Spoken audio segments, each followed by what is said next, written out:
vocês estão?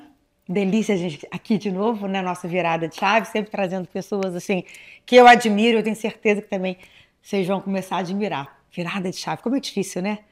Mas tem coisas que ajudam muito a gente mudar a nossa história. E a fé é uma delas. E hoje a gente vai falar sobre várias coisas, mas trazendo muito o poder da fé. Peraí, que antes de eu contar o que a gente vai falar, eu preciso agradecer meus patrocinadores. Investe Smart XP, escritório de assessoria de investimento, esse escritório lindo, gente, olha isso aqui. O Rio de Janeiro continua lindo. É muito bonita essa vista, né? Pois é, aqui nos escritórios da Investe Smart XP. Qualiótica, óculos, porque eu fiz aquela blefara, eu estava usando óculos direto, né? Então, assim, eu criei uma conexão com essa loja. Qualiótica tem no Rio de Janeiro, tem vários bairros, você também consegue comprar por WhatsApp. Só óculos lindos, só marca linda, super indico. Clube Car Service, que traz os meus convidados, né? Hoje, inclusive, não trouxe, mas ele está com a minha família, leva a gente para tudo quanto é lugar, comprometimento, segurança e sacada. Deixa eu levantar, olha esse vestido, não é couro não, tá, gente? Parece couro, mas não é. Lindíssimo, né? Pois é, só tem gente maravilhosa do meu lado. Então agora vamos falar da tal da fé. A pessoa que eu vou entrevistar hoje, ele é muito especial, ele é cardiologista. E dá licença? É o meu cardiologista. Ah, que chique! E só que o trabalho dele vai muito além da medicina tradicional, porque ele trabalha com a integração entre corpo, mente e alma, espírito. Ele é médico, pesquisador e referência quando a gente fala no poder da fé e da espiritualidade como aliado para buscar a saúde e bem-estar. Então vem para cá, meu cardiologista, meu querido amigo Júlio Tolentino. Doutor Júlio, né, gente? Doutor Júlio. Incrível isso. Ai, que bom. Que bom. Obrigada. Estou muito feliz de estar aqui. Aliás, Nossa, aqui é lindo, estou é muito encantado. lindo, né? Essa vista aqui é... Nossa. Imagina esse povo que trabalha aqui com essa vista todos os dias. Nossa, é mega acolhedor. Estou impressionado aqui. Realmente, te agradeço muito a oportunidade, é verdade. Imagina, eu que te agradeço. Veio da Barra, estava trabalhando, atendendo. Que beleza. Então, olha só. Eu te acompanho nas redes sociais e vejo muito você falando que já tem evidências do poder da relação da fé com a nossa saúde física e mental. Isso, vindo de um médico, de um cardiologista, é bem interessante, né? Porque não é regra geral.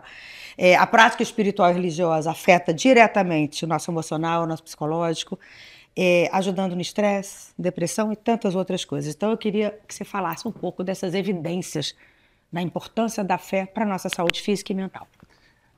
Monique, assim, isso é muito interessante, porque tem muitos estudos, os estudos são muito robustos e aumentam cada vez mais.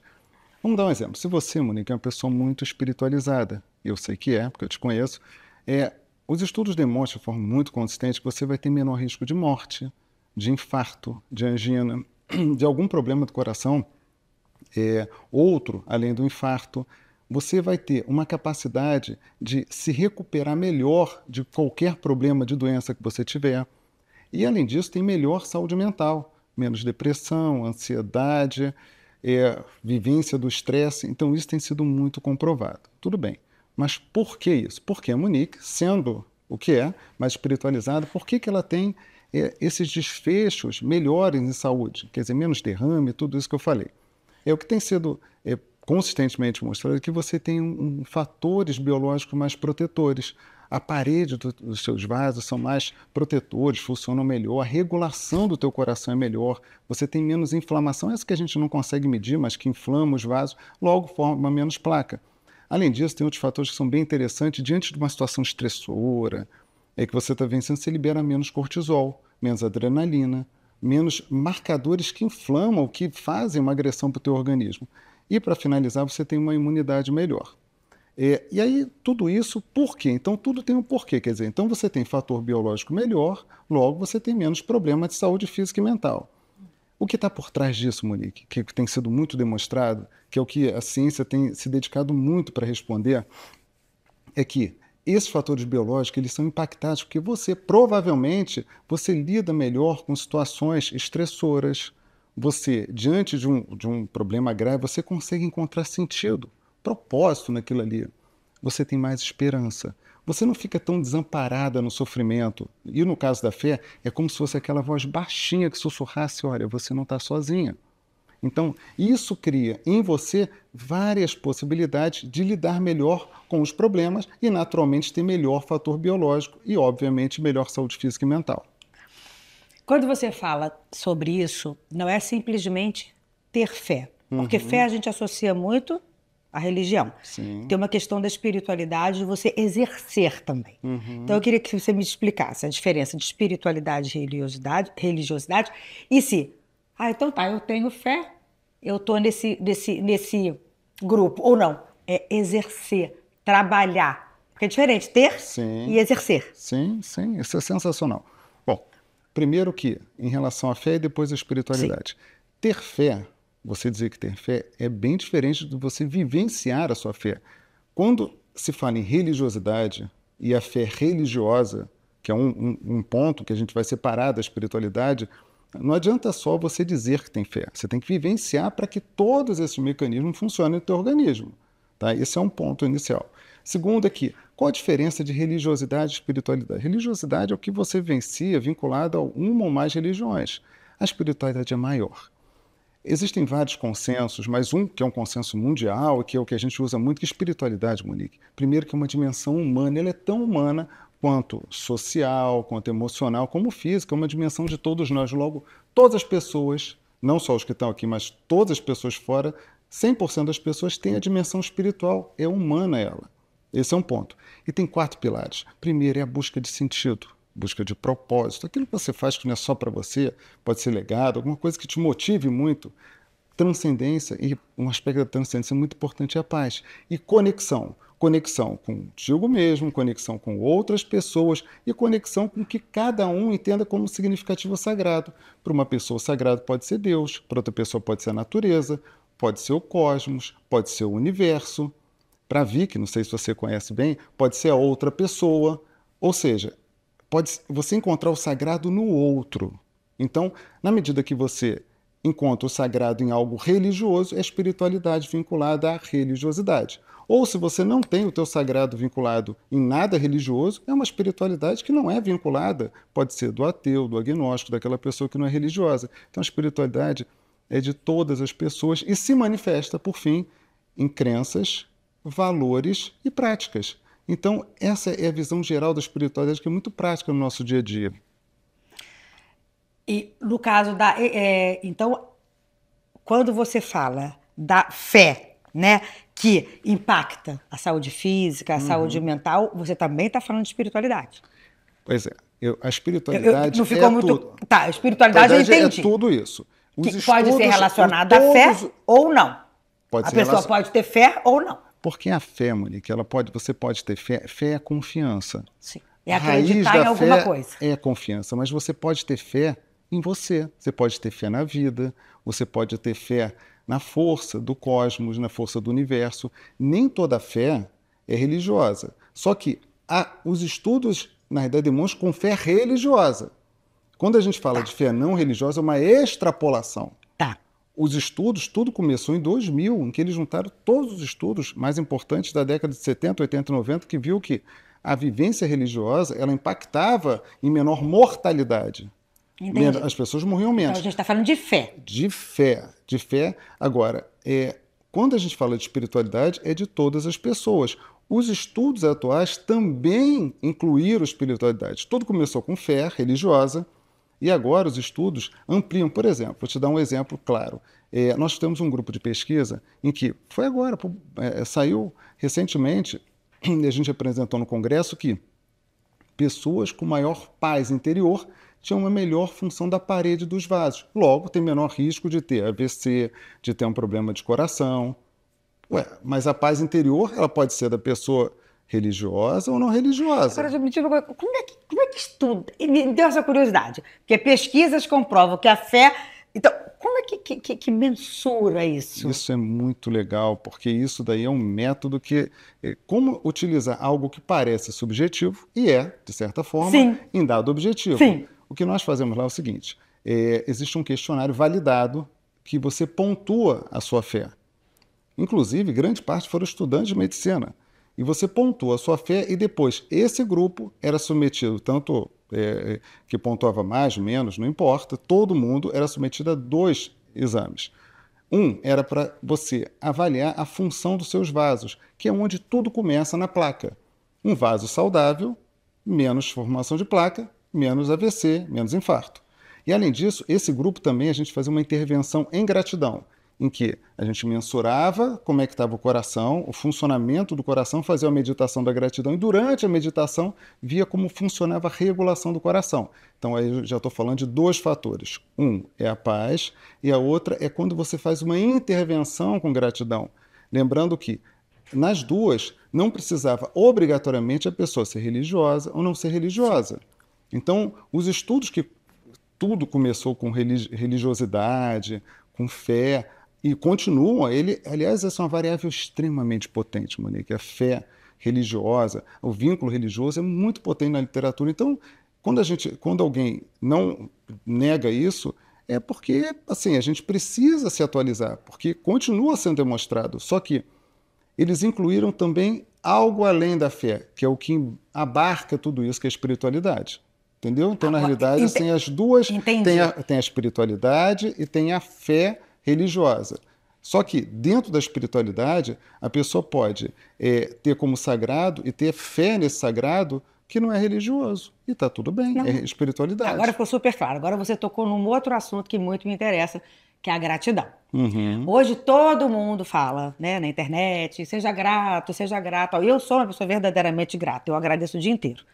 Mas o poder da gratidão, eu vejo o poder da gratidão, quanto mais eu sou grata, mais o universo me traz coisas e sentimentos bons. Só que a gente está falando de mais, né?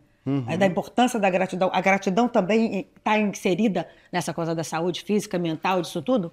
Pois é, a gratidão, eu inclusive, nós submetemos um trabalho exatamente mostrando o efeito da gratidão no coração. A gratidão é um eco de alegria, alegria recebida. Eu acho tão poético, tão bonito, porque na verdade ela é muito pró-social, ela une as pessoas e faz muito bem para quem vivencia a gratidão. Não é hashtag gratidão, é quando você expressa gratidão, quando você vivencia na tua prática gratidão, ou seja, você começa a enxergar coisas do teu dia a dia direcionando para ser mais grata, expressando isso. Então isso faz com que a gratidão atue em áreas muito nobres do teu cérebro. Ele aumenta a liberação de dopamina, diminui cortisol, ele faz melhor regulação cerebral, que remete à regulação emocional do cérebro. Então, vivenciar a gratidão, ela tem efeito neuroquímico muito significativo. E provavelmente por isso, por esse efeito no cérebro, como essa conexão cérebro e coração é muito presente, que é o que a gente estuda lá, a gratidão também faz com que o coração tenha uma regulação melhor. Diminui marcador também inflamatório.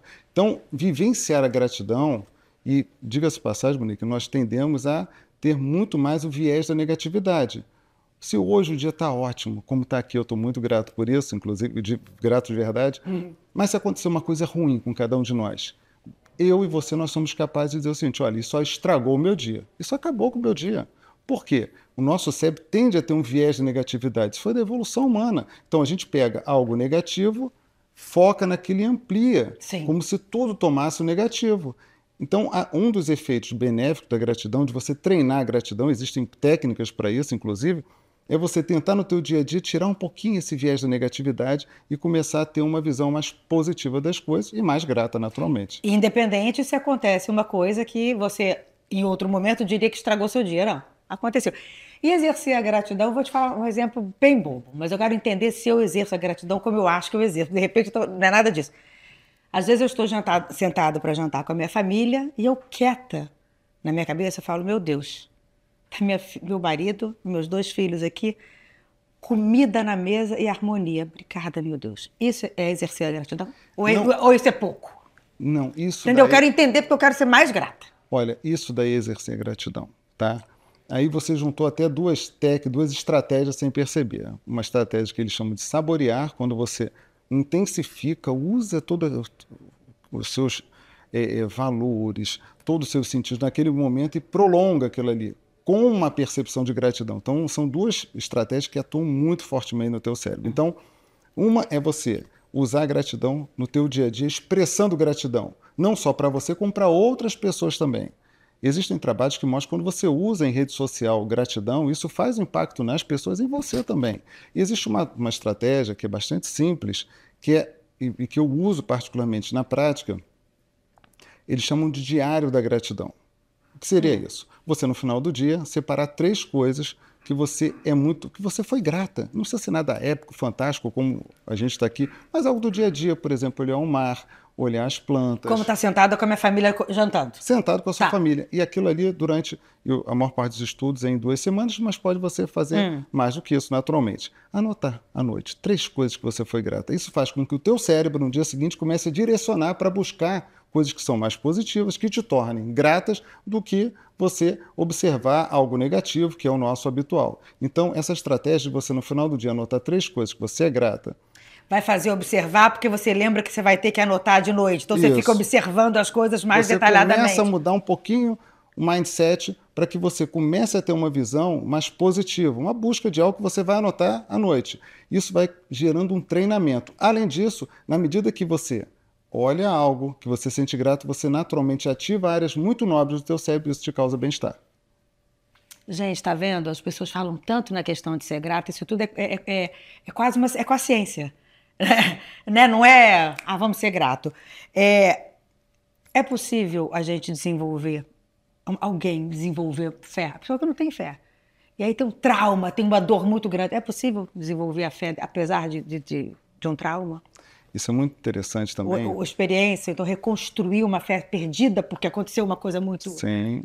Quando você tem um trauma, quando você venceu uma situação muito desafiadora, ou grave mesmo, um diagnóstico de uma doença, eu digo que tem 3 grandes possibilidades. Uma é você utilizar da tua fé para lidar com aquilo ali, que não é o que você está falando. A outra é você ter uma crise de fé. Então, o trauma pode causar uma crise de fé. Eu já escutei algumas vezes, olha, realmente eu não sei... Que Deus é esse que deixou isso acontecer comigo? Eu ouço direto. Exatamente. Por que comigo? Por que comigo? A pessoa pode ter uma crise de fé e é normal isso. Por quê? Essa crise de fé é natural e eles chamam isso de sofrimento espiritual, tecnicamente falando, em que a pessoa está em sofrimento, porque foi abalado. Nós somos pelo menos 4 dimensões, como eu falei. Então a dimensão física, a dimensão social, mas principalmente a emocional impacta muito na dimensão espiritual. Se você está sofrendo, ela pode impactar negativamente. Então a primeira coisa a fazer é falar para a pessoa que está em crise de fé que está tudo bem, que é natural que isso aconteça. E que ela comece a buscar os seus recursos, do que ela fazia, tornava ela mais conectada com ela mesma e, naturalmente, a lidar melhor com o problema, que a fé ela tende a emergir em algum momento. E mais, existe um construto chamado crescimento pós-traumático. O que é isso? A gente fala muito de estresse pós-traumático, mas tem um crescimento pós-traumático, que é, diante de um momento assim, grave, limita, a pessoa que teve câncer, uma mulher, por exemplo, atendi recentemente, aliás, conversamos há pouco tempo, de uma mulher de 55 anos que teve um câncer de mama, em que ela ficou muito mal, foi destruidor, e ela agora, mesmo ainda em tratamento, ela tornou a vida dela mais significativa. Então, ela teve... O que aconteceu com ela? Ela buscou novas possibilidades. Ela se vinculou em ajuda a outras mulheres com câncer. Ela tem a percepção de maior força mesmo, força pessoal. Ela consegue agora valorizar pequenas coisas da vida que ela não valorizava. E ela teve uma transformação espiritual. Ela que não tinha fé, ela agora começou a ter fé, mas uma fé muito diferente do que era. Uma fé na vida, fé nela própria e fé em algo que ela entende como sendo superior a ela, em que ela nunca foi religiosa, mas algo superior, que ela pode acessar em momentos de dor, em momentos de tristeza, em momentos que ela se sinta sozinha, solitária pelo sofrimento. O sofrimento é muito solitário. E como eu falei, aquela voz que sussurra, olha, você não está sozinha, vamos em frente, eu estou contigo. Então essa força ela teve depois do evento, depois do câncer. E eu tenho visto muitas mulheres que transformam a sua dor num propósito nesse aspecto, né? Um câncer, uma doença, e estão conseguindo passar por esse processo, querem ajudar outras mulheres a ter esse ponto de vista. Sim. É isso. Agora, deixa eu te fazer uma pergunta. Eu te conheço há muito tempo, você é meu cardiologista, lá de casa, Léo e tudo. Quando que você começou? Porque é difícil, não sei, você viu um médico, né? A gente acha até um médico mais cético, aquela coisa mais objetiva. Em que momento da sua vida você deu essa virada de chave e juntando toda essa coisa espiritual, subjetiva, à tua profissão, que é tratar do coração de uma maneira tão objetiva, né? Assim. De certa forma, Nick, assim, cada um de nós vive um modelo que ele chama biopsicossocial espiritual. Quer dizer o quê? Se eu tratar, se eu cuidar de alguém só da parte física, ela pode estar ótima fisicamente, mas se ela estiver triste, deprimida, muito ansiosa, ela não vai estar bem, que é a dimensão emocional. Mas tem uma que remete àquela que muitas vezes a pessoa sente um vazio. Eu percebia muito isso, um vazio, uma percepção de não ter sentido, não encontrar sentido na sua doença, ou no sentido na vida, independente de ter alguma doença ou não. Se sentir sem propósito, se sentir desvinculada, sem a identidade, porque a espiritualidade remete muito à identidade, que a pessoa é de verdade, né? Uhum. Das suas crenças, seus valores. Então isso sempre me chamou a atenção, mas a virada de chave para que eu pudesse estudar foi há 9 anos atrás, quando nós fizemos um trabalho com um estudante de medicina, e eu buscava sempre, há muitos anos, desde 2000 que eu estou envolvido com isso, de neurociência, cardiologia, por que as pessoas, assim, têm tantos problemas de saúde mental? E foi enorme, o número de pessoas com depressão era muito grande, vivência com ansiedade, de estresse, e eu queria saber o impacto disso tudo na cognição, o que impactaria, mas eu vi que eu estava errado.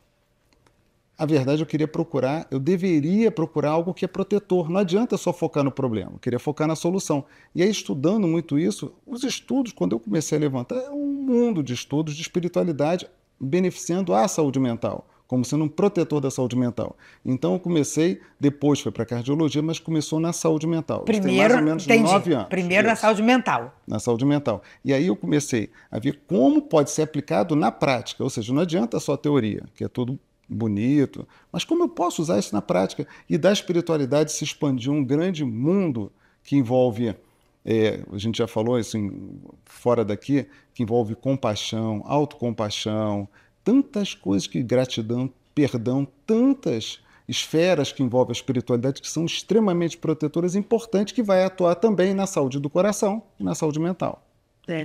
Tem uma experiência assim que eu não sei detalhes, mas de uma grande amiga nossa, que a mãe dela, o Júlio, era cardiologista, ela já partiu, mas que emocionou muito nossa amiga, porque a mãe estava já no estado terminal, mas não parecia que não queria ir, era uma coisa que o Júlio entrou, conversou com ela muito sobre essa questão espiritual, emocional, falando...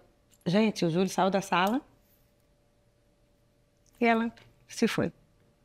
Tipo assim, você deixou ela numa tranquilidade e numa paz, sabendo que tudo ia ficar bem.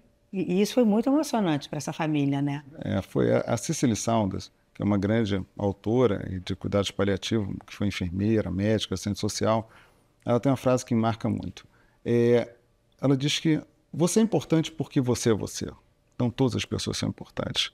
E você importa até o último dia da sua vida.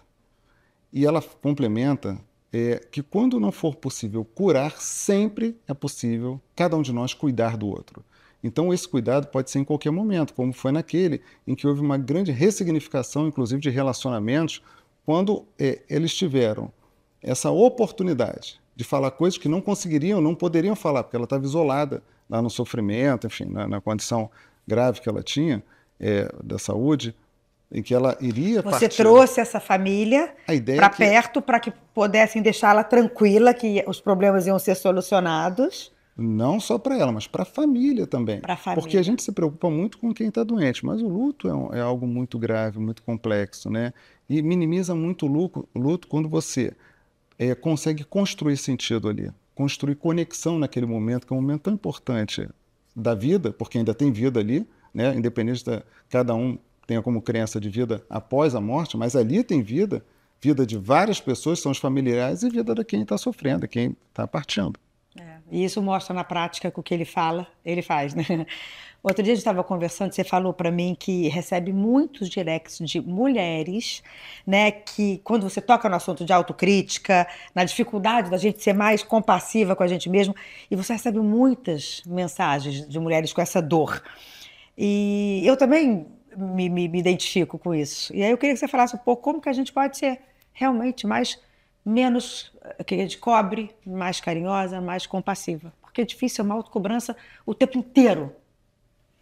É impressionante. Na realidade, assim, eu estou nesse barco também, né? Acho que porque nós tendemos a ser muito mais compassivos com o outro do que com a gente. Então, existem, inclusive, algumas estratégias que podem ajudar e me ajudam muito.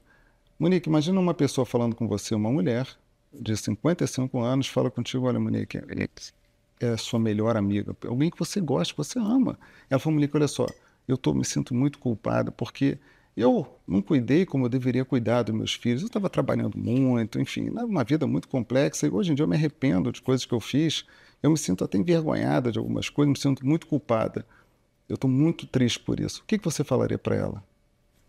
Você acolheria ela? Olha, não, aquele momento foi outro, não é mais o momento atual. O que você falaria para ela, natural? Eu falaria para ela, mas é exatamente isso. Ali era um momento que a necessidade era aquela, o pensamento era aquela, você via como prioridade aquilo. Hoje você é diferente, hoje você enxerga, então não dá para arrepender, vamos fazer diferente a partir de agora, que isso vai acolher teu coração. Pois é, mas a gente não fala isso pra gente. A gente fala palavras horrorosas pra gente que a gente não percebe, que a gente foi horrível, que a gente não devia ter feito daquele jeito, que a gente foi negligente. A gente não fala pra gente o que a gente falaria pra pessoa. Esse é um ponto importante. Você falaria, provavelmente, que se houve algum equívoco, isso é humano.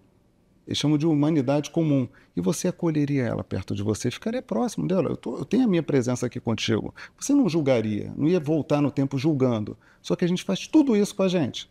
Então, uma técnica que eles falam é o seguinte, quando você está com essa dor, eu chamo existe uma sigla, inclusive, para isso, você para e observa como você está.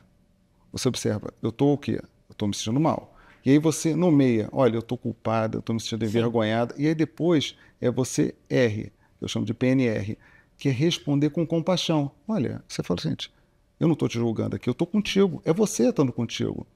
Inclusive, nessa técnica, eles chamam, você pode acrescentar uma que é do ato autocompassivo. Quando você faz, você se toca. É um toque de autocompaixão. Você toca em registro como você faria com outra pessoa. Então, tudo que você faria com ela, acolheria, você se acolhe, você tem autobondade, você tem menos julgamento para saber o seguinte, olha só, todos os conselhos que você daria para a melhor amiga, você dá para você. Mas é difícil, inclusive né? o toque. Só que é extremamente difícil porque nós somos muito críticos. E lembrando que a crítica é um fator muito importante para a depressão. Então, a gente acaba ficando muito mal, acaba ficando numa situação revivendo o passado, algo que a gente não vai conseguir mudar, tem que só ressignificar, mas para ressignificar ajuda muito quando a gente tem acolhimento. Só que a gente tem alguém 24 horas com a gente que pode acolher a gente. A gente mesmo. Esse é o ponto, entendeu? Entendi. Agora você fala também muito sobre essa aceitação do sofrimento, que a gente não pode confundir com se conformar. Como aceitar um sofrimento sem ser conformista? Pois é.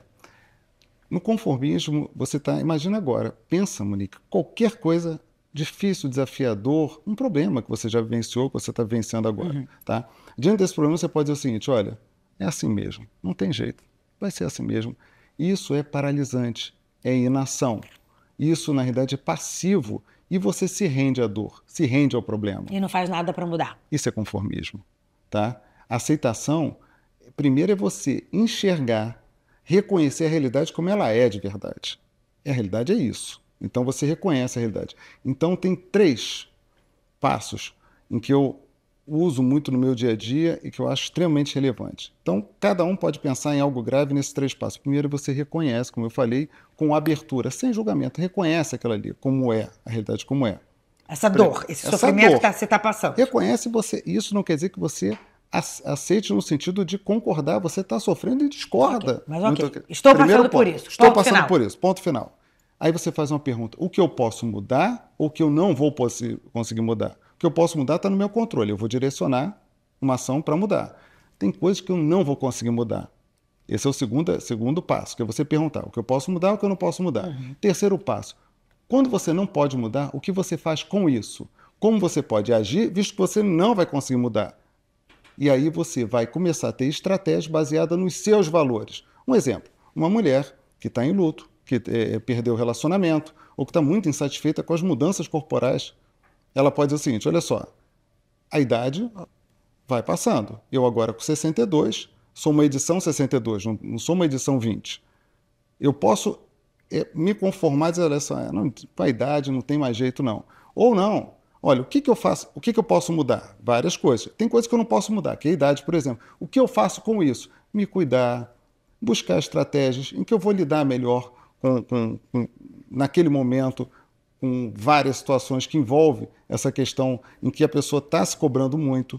Então, a aceitação é um processo que não é tão fácil, a gente sabe, mas qualquer coisa na vida, mas a aceitação, ela é ativa e ela tem é movimento. contínua, tem sempre movimento. Entendi. A aceitação é sempre... O conformismo é passivo, a aceitação é ativo. Então, são esses 3 passos. Abertura, perguntar o que eu posso mudar, o que eu não posso mudar, e o que eu não posso mudar, o que eu faço com isso baseado nos meus valores. Meu valor ser autocuidado, eu vou me autocuidar do jeito que eu estou. Não é legal você falar porque a gente fala assim, tá, o que que eu posso mudar, o que que eu não posso. O que eu posso mudar, vai e faz tudo que você pode mudar. Mas a gente esquece do que, como lidar com isso.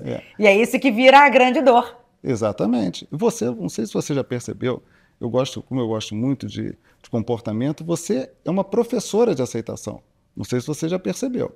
Porque quando você fala em que você está se cuidando e que você entende como a edição 57 não é igual à edição 20, mas está tudo bem ser isso, ser 57, mas o que eu posso fazer com isso?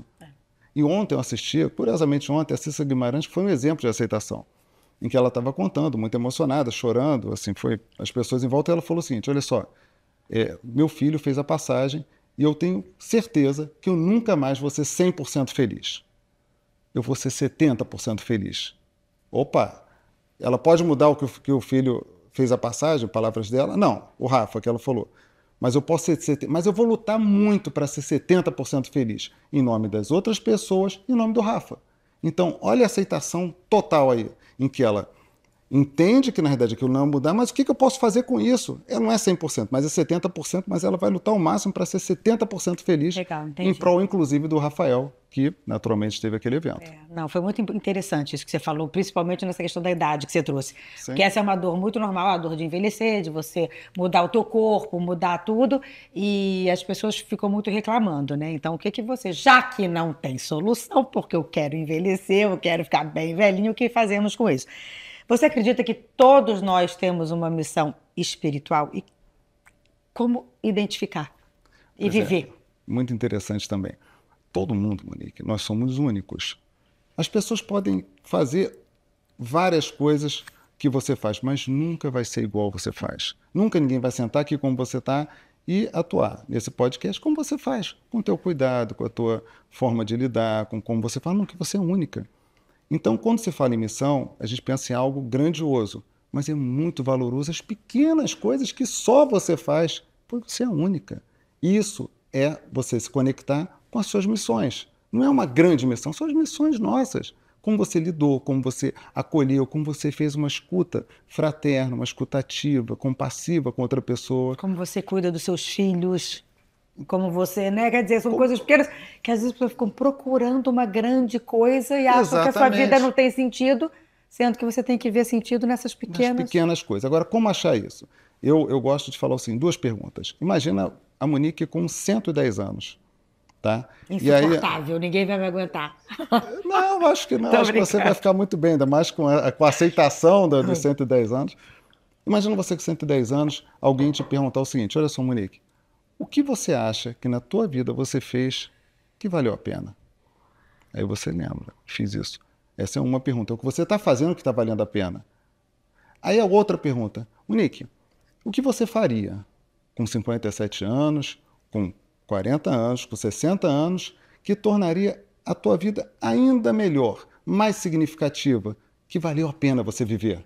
Isso é o que provavelmente você pode fazer, mas ainda não está fazendo, e você pode se movimentar para fazer. Isso você consegue perceber com essas 2 perguntas, pequenas missões que você está fazendo, você nem tinha percebido, e outras que você pode agregar para tornar a tua vida mais significativa e, naturalmente, você ter essa percepção da tua unicidade de missionário aqui da Terra, missionária enquanto um ser vivente. É porque, assim, são coisas que parecem simples, né? Mas são coisas que dão trabalho, né? Olhar para dentro, fazer isso tudo dá trabalho, só que faz toda a diferença, né? Deixa eu te fazer uma pergunta. Não, eu queria que você desse dicas práticas para a gente fortalecer essa nossa espiritualidade no dia a dia, porque é tão importante, né? Sim, sim. Mas assim, essa coisa de falar, para, respira, eu acho ainda pouco. Vou te passar poucas sugestões com, com o tempo que a gente tem aqui, mas umas que eu acho que são bem importantes. Primeiro, no dia a dia, você praticar, vivenciar a gentileza. Tem vários estudos mostrando que ela ajuda não só para outra pessoa, mas para você. Pequenas coisas, você presentear outra pessoa com a tua presença. Fazer um elogio sincero. Atos gentis do dia a dia, isso fazem muita diferença. Isso você se conecta com os seus valores, do que é importante para você. Um outro dado é você, no teu dia a dia, ter atos que sejam pequenininhos, compassivos. O que é compaixão? Quando você percebe o que a outra pessoa precisa, sensibiliza com a dor, com algum problema, você se movimenta na direção, nem que seja só para escutar, nem que seja só para acolher a pessoa naquele momento. Então, atos compassivos também são extremamente importantes. Um outro dado, 2 eu já falei, que é saborear, gratidão. Queria acrescentar mais um, que é uma técnica que é muito fácil, que a gente pode começar hoje mesmo, assim, fácil de fazer, que é chamado visualização terapêutica. Nós fazemos estudo com isso. Que é eu chamo que essa técnica, ela pode ser facilmente aplicada em você. Primeiro, fazer o preparo.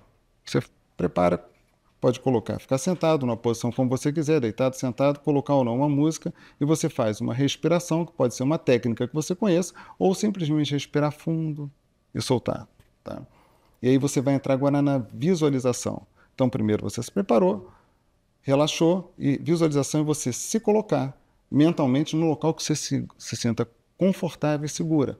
Pode ser na natureza, pode ser na praia, pode ser em Angra, Pode ser na aonde sua você casa quiser, com a tua família. na sua casa, que você se sinta seguro Mas e confortável. se veja lá. Se veja lá, e mais ainda, para ser visualização, você tem que usar todos os teus sentidos durante essa vivência de estar visualizando. Ou seja, ser na natureza, sentir tocando o mato, o cheiro da natureza, o vento batendo no teu rosto. Isso faz com que o nosso cérebro não separe o real do imaginário. Ele começa a produzir substâncias neuroquímicos, a funcionar como se você estivesse no local mesmo. Então, muitas vezes você não pode ir em tal local, em tal lugar, que para você é significativo, ou às vezes é sagrado. Mas quando você faz essa técnica, você vivencia a sua espiritualidade, do que faz sentido para você, do que é significativo, do que está alinhado com algo que te dê paz naquele momento. Então, você pode começar com 1 ou 2 minutinhos. E, por último, uma técnica que eu acho também muito fácil, eu chamo técnica do balão, em que eu uso muito frequentemente, que é simplesmente você, primeiro, colocar a mão na barriga, encostar a mão na barriga, imaginar tudo isso como sendo um balão. O tórax, o peito, respirar bem fundo e soltar. E aí você, enquanto estiver fazendo isso, coloca no início a mão para a barriga e junto. Você imaginar que aqui é como se fosse um balão que enche, e a tua mente vai para lá, vai para cá, trabalho, aí você foca de novo, e aí está a beleza da técnica. Você começa a observar como se tudo fosse um balão enchendo, esvaziando. E por que a mão tem que estar na barriga? Porque para fazer uma coisa chamada respiração diafragmática. Então, no início só para treinar, porque a gente, quando faz uma técnica, tende a usar mais o peito e não a barriga. Ah, tá. Nela é como se fosse tudo junto. Então você sentir que ela está indo junto. Depois você tira a mão. Treinou, eu faço muito isso, eu oriento bastante essa técnica. Treinou e a gente faz o combo da espiritualidade, que é o quê? Enquanto você estiver fazendo isso, você imaginar algo que te traz paz e segurança e tranquilidade. É o quê? Uma luz descendo sobre você? Ok. Se você estiver fazendo, naquele momento, uma oração, para quem é religioso, ótimo. Então você junta uma técnica, que é uma técnica que ativa muito um sistema de proteção do teu organismo, com uma imaginação, não é a técnica de visualização, de algo que você realmente se sente muito confortada. Que pode ser, como eu falei, descendo uma luz sobre você e o balão enchendo com essa luz e se esvaziando. Isso tem uma atuação, essa é uma junção de algumas técnicas que tem um efeito bem significativo no nosso cérebro, também no nosso coração. Isso tudo pela ansiedade deve ser muito bom, né? Para O ansiedade. momento que você está ansiosa. Júlio, você é assim, eu sei que a Yolanda também é muito espiritualizada, a tua esposa. E com as crianças? Porque eu vejo hoje os nossos filhos, ele tem filhos muito perto da idade dos meus, nesse mundo tão conectado, nesse mundo tão coisa. como conseguir passar isso para que eles tenham essa espiritualidade, que seja a fé. Eu acho complicado, eu acho difícil. O mundo hoje, Monique, ele está, na realidade, com uma falsa conexão, né? O que acontece é que você parece estar conectado com várias pessoas, mas muitas vezes você não está realmente conectado. O maior problema nosso, na minha opinião, dos mais jovens, é a falta de conexão consigo próprio. Sim. Porque Então, tá o tempo inteiro conectado com a internet, com várias joguinho, coisas, com tudo. tudo muito rápido, muito ligeiro, mas a gente se desconecta da gente. Sim. Então, esse é um ponto assim, isso serve não é só para criança, para qualquer um de nós. Então, e aí vem isso serve também para as crianças, como eu falei, então é você, dentro da tua pergunta, primeiro é com exemplo. E depois você tentar gerar nas crianças ou nos adolescentes a necessidade, a importância de você se sentir bem. Porque eu nunca vi ninguém falar que não gosta de estar em paz. Até hoje eu nunca vi. Paz eu não gosto não quero não. Não precisa dizer necessariamente que é algo religioso, mas é algo que te traga em paz, que deixe você mais tranquilo e mais conectado com você mesmo e com aquilo que você entenda como sendo importante, que é a vivência dos seus valores. Que é uma outra estratégia que a gente tem que usar no nosso dia a dia. Se você tem, se é o adolescente ou cada um de nós, tem como valor o amor, que você vivencie ele. O autocuidado, que você vivencie seu autocuidado. Se for a religiosidade, que você vivencie a sua religiosidade. E aí tem duas perguntas que servem para as pessoas mais velhas, para saber como está se conectando, é o seguinte. Monique, o que para você remete a algo muito significativo, até sagrado? Contato com a natureza, música, o que te remete a algo que é sagrado ou significativo para você? Para você mesmo, assim. Você está me perguntando isso? Estou te perguntando, o que para você é música, é natureza, é a tua família, é a tua religiosidade? Eu estava pensando na minha família, eu não sabia se podia responder a minha família. Isso é sagrado para você? Sagrado. E aí a pergunta não vai para você, vai para cada um de nós que pensou nisso. O que cada um tem feito nas últimas 2 semanas que está te ajudando a te aproximar do teu sagrado? Porque a grande desconexão, Monique, que nós temos diante de situação de estresse, somos nós mesmos. É conexão com a gente. E a gente se desconecta daquilo que é importante. Era a pessoa que andava na praia e não está mais andando, que tinha uma ligação religiosa, mas que não está indo com mais frequência, que gostava de música, mas não tem escutado música, que adorava estar no meio da natureza, mas não tem ido. Então essa desconexão, ela é muito importante, ela é silenciosa. A gente não percebe que está se desconectando e naturalmente está se desprotegendo. Para a gente encerrar, você nessa sua carreira, lidando com tanta gente, com tanta dor, né? Porque quem está te procurando, eu só procuro fazer check-up, graças a Deus, mas muita gente está te procurando. Você já tem algum caso para contar que a fé, que a pessoa, a fé mudou o rumo da vida de alguém? Um paciente, tem um exemplo marcante que você sentiu que, caramba. Pois é, eu vou mudar um pouquinho, vou quebrar o protocolo da fé sendo algo que promoveu a vida como a gente tem ideia de ser a vida. Pode mudar. Tá? Eu pensei em vários casos que a fé é extremamente importante, vi vários, mas tem uma situação que me marcou muito, em que, primeiro, eu queria separar de cura de healing. Healing é quando você está fragmentado na dor, no teu sofrimento, e você começa a ter um senso de coesão, um senso de coerência, um senso de totalidade, um senso de identidade e até de propósito. Então, a fé ela pode curar mesmo com uma doença incurável. E aí vai o exemplo, por isso que eu trouxe esse exemplo, que eu vim pensando nele, me lembrando. Uma vez eu saí com os alunos para que fosse, a gente tem uma disciplina de saúde e espiritualidade, e a gente tem aula prática, e nós fomos conversar, avaliar um jovem de 26 anos com câncer metastático. Então, numa condição muito difícil, com a esposa do lado. E quando nós conversamos com ele, ele estava totalmente desconectado dele mesmo. Ele é evangélico, mas com toda a doença ele se afastou de alguma forma e muito mal.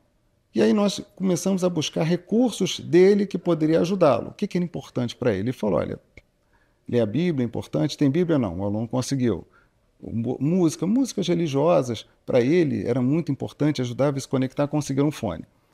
E aí, para levar esse material, nós fomos no dia seguinte e perguntou o que ele gostava. Ele falou pudim. Então nós levamos o pudim, que não foi nenhum sacrifício para mim, então a gente comeu o pudim com ele. Nesse dia, ele já estava melhor. Então todo mundo ali já estava atuando como um healer, alguém que ajuda a pessoa a se fragmentado na dor, se ter uma coesão, uma totalidade, ou seja, ele está lá, é a identidade dele. Então já houve uma cura. E apesar da doença permanecer, ele estava com uma doença num estado de fim de vida, com 26 anos. E aí, quando a gente conversou com ele, ele falou, olha, e aí, como você está? Enfim, ele falou, olha, eu tenho uma grande dor, que é um contexto com meu pai muito grave. E aí a esposa estava do lado e falou o seguinte, olha, eu vou fazer o seguinte, eu vou conversar lá com o líder religioso, que não tinha tido mais contato. Resumo, chamou o líder religioso, só que o líder religioso chamou o pai dele. Então foi muito mais do que perdão, foi uma reconciliação. E aí eu fui vê-lo, eu lembro, como se fosse ontem, num domingo, eu falei, como você está agora? Ele, olha, parece que 5 toneladas saíram de mim. Eu me reconciliei com meu pai, eu abracei, eu beijei. Ele me deu até a bênção dele. Então ele que estava com a doença incurável, ele começou a ter a cura, o healing. Ou seja, ele conseguiu se reconstruir naquele momento. Isso é tão generoso, né? Porque ele ensinou tanto para a gente e ele, dias depois, ele partiu. Então, só que foi uma partida com um luto muito menos doloroso para os pais, para a esposa. Então, outro dia eu contei isso, daí fiquei meio... Estava no carro me concentrando para não me deixar levar tanto pela história dele, como eu vivenciei isso tão próximo. Eu falei para ele que eu ia contar a história dele. E é tão bonito porque, nesse momento, ele conseguiu se reorganizar, organizar. Isso demorou uma semana, que foi um momento extremamente importante para que ele pudesse partir mais em paz. Então foi tão bonito isso, lindo, né? Um efeito da fé como curando, não na cura que a gente imagina, mas a cura do healing. É lindo. Bom, para a gente encerrar, eu sempre faço a pergunta para os meus convidados. A sua grande virada de chave. Pode ser na família, pode ser pessoal, pode ser profissional, mas um momento da sua vida, pode ser lá atrás, quando você era pequeno, não importa. A maior virada de chave foi a que mudou a sua vida. O que mudou a minha vida, assim, de verdade, essa sim foi uma virada de chave, foi durante a faculdade. Eu, durante um tempo, era sempre uma pessoa que liderava, muito animada, eu sempre quis fazer medicina aos 10 anos de idade. Só que teve um momento em que eu, sem perceber, eu comecei a não encontrar sentido nas coisas. Eu senti um vazio que eu nem sabia que isso podia acontecer. Eu nunca tinha pensado nisso, nunca vivenciei isso. E esse vazio ele começou a crescer. E eu, que sempre era conectado com várias pessoas, eu tinha um perfil de liderança, eu comecei a sentir algo estranho, ficar realmente perder a minha identidade. É muito ruim quando a gente perde a nossa identidade, a gente não conhece reconhecer como você é, o Júlio como ele é de verdade. E aí eu comecei a me afastar, houve uma desconexão das outras pessoas. E eu comecei a buscar de várias formas. E nessa busca eu comecei a fazer uma coisa que na época não se falava em meditação, comecei a fazer um relaxamento com uma música em casa. Eu comecei a buscar algo que para mim era bastante sagrado, comecei a buscar vários para que eu pudesse me reencontrar, até que eu, andando na rua, eu vi uma pessoa, e essa para mim acho que foi a virada de chave, em que eu fui ajudar, ela falou, muito obrigado. Eu achei que realmente era uma pessoa invisível. Aí eu disse, caramba, ela é invisível, a dor dela é invisível, como a minha dor na época era invisível. Então, eu disse... Você achou que ela... Ela estava em situação de rua, Sim. Pedindo comida. Eu fui lá e dei. Ela falou, muito obrigado, porque eu achei tantas pessoas passando que eu era invisível aqui.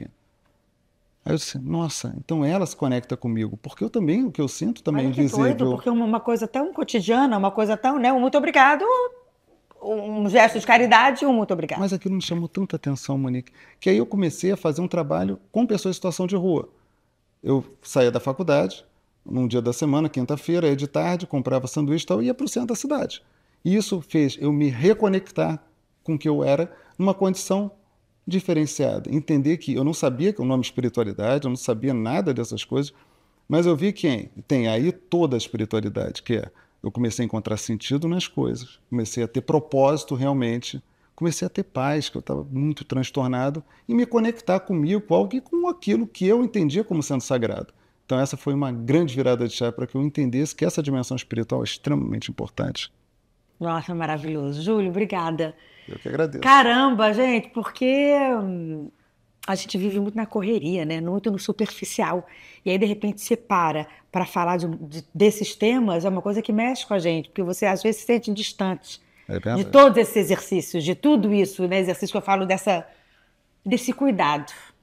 Então eu vou rever essa entrevista várias vezes para que eu possa trazer para minha vida mais conexão, mais sentido, mais propósito, mais paz. É verdade. Que eu acho que a gente precisa. Obrigada, tá? Eu que agradeço imensamente. Muito obrigado de coração. Gente, obrigada Investmart XP, obrigada Sacada, Coleótica Carioca, Clube Car Service e principalmente Dr. Júlio Tolentino, que eu vou colocar o Instagram dele na descrição, porque ele tem trazido mensagens que tocam o coração. Eu acho que a gente precisa. Nesse mundo de hoje, a gente precisa ouvir pessoas como você. Obrigada, meu amigo, meu cardiologista. Vocês devem estar morrendo de inveja, né, gente? Beijo, obrigada. Obrigado, muito obrigado. Obrigado de coração.